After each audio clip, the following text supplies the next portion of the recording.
വചനയാത്ര നിയമാവർത്തനം 13-ാം അധ്യായം. വിഗ്രഹാരാധനയ്ക്ക് ശിക്ഷ.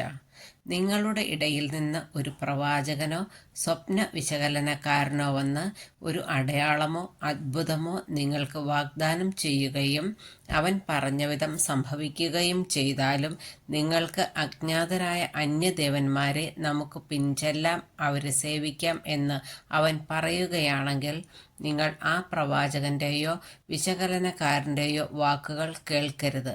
എന്തുകൊണ്ടെന്നാൽ നിങ്ങൾ പൂർണ്ണ ഹൃദയത്തോടും പൂർണ്ണ ആത്മാവോടും കൂടെ തന്നെ സ്നേഹിക്കുന്നുണ്ടോ എന്ന് അറിയാൻ നിങ്ങളുടെ ദൈവമായ കർത്താവ് നിങ്ങളെ പരീക്ഷിക്കുകയാണ്. നിങ്ങളുടെ ദൈവമായ കർത്താവിനെ അനുഗമിക്കുകയും ഭയപ്പെടുകയും ചെയ്യുവിൻ.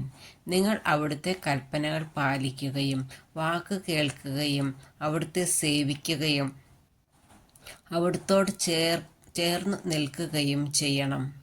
അവൻ പ്രവാചകനോ സ്വപ്ന വിശകലനക്കാരനോ ആരായാലും വധിക്കപ്പെടണം.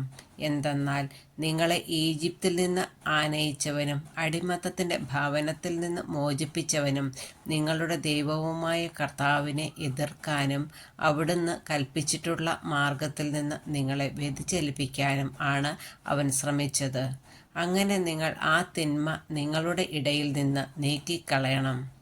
നിന്റെ സഹോദരനോ മകനോ മകളോ, നീ സ്നേഹിക്കുന്ന നിന്റെ ഭാര്യയോ ആത്മസുഹൃത്തോ, നിനക്കും നിന്റെ പിതാക്കന്മാർക്കും അജ്ഞാതരായ അന്യദേവന്മാരെ നമുക്ക് സേവിക്കാം എന്ന് പറഞ്ഞ് രഹസ്യമായി നിന്നെ വശീകരിക്കാൻ ശ്രമിച്ചെന്ന് വരാം.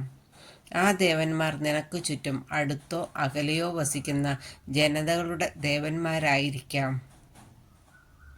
എന്നാൽ നീ അവന് സമ്മതം നൽകുകയോ അവനെ ചെവിക്കൊള്ളുകയോ അരുത്. അവനോട് കരുണ കാട്ടരുത്. അവനെ വെറുതെ വിടുകയോ അവൻ്റെ കുറ്റം ഒളിപ്പിച്ചു വയ്ക്കുകയോ ചെയ്യരുത്. അവനെ കൊല്ലുക തന്നെ വേണം. അവനെ വധിക്കാൻ നിന്റെ കരമാണ് ആദ്യം ഉയരേണ്ടത്, പിന്നീട് ജനം മുഴുവൻ്റെയും.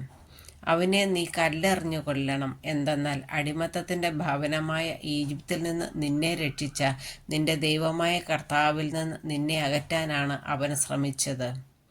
ഇസ്രായേൽ ജനം മുഴുവൻ ഇത് കേട്ട് ഭയപ്പെടും. മേലിൽ ഇതുപോലുള്ള ദുഷ്കൃത്യങ്ങൾക്ക് ആരും ഒരുങ്ങുകയില്ല.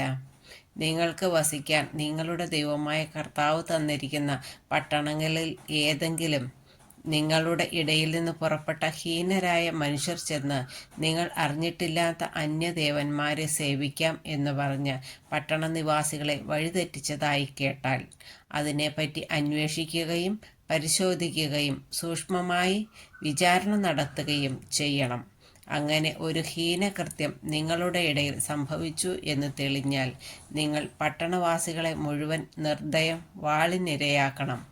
ആ പട്ടണത്തെ സകല ജീവികളോടും കൂടെ നശിപ്പിക്കണം. അവിടെയുള്ള സമ്പത്തെല്ലാം പൊതുസ്ഥലത്ത് കൂട്ടിയിട്ട് ആ പട്ടണത്തോടൊപ്പം ദഹനബലിയായി നിന്റെ ദൈവമായ കർത്താവിന് അർപ്പിക്കണം. അത് എന്നേക്കും ഒരു നാശകൂമ്പാരമായിരിക്കും. അത് വീണ്ടും പണിയപ്പെടരുത്. ശപിക്കപ്പെട്ട ആ വസ്തുക്കളിലൊന്നും എടുക്കരുത്. അപ്പോൾ കർത്താവ് തൻ്റെ ഉഗ്രകോപത്തിൽ നിന്ന് പിന്തിരിഞ്ഞ് നിങ്ങളോട് കരുണ കാണിക്കും.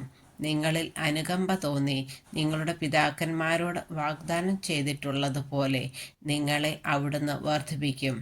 അതിനുവേണ്ടി നിങ്ങളുടെ ദൈവമായ കർത്താവിൻ്റെ വാക്ക് കേൾക്കുകയും ഞാനിന്ന് നൽകുന്ന അവിടുത്തെ എല്ലാ കൽപ്പനകളും ശ്രദ്ധാപൂർവം പാലിക്കുകയും നിങ്ങളുടെ ദൈവമായ കർത്താവിൻ്റെ മുൻപിൽ നന്മ മാത്രം പ്രവർത്തിക്കുകയും ചെയ്യണം.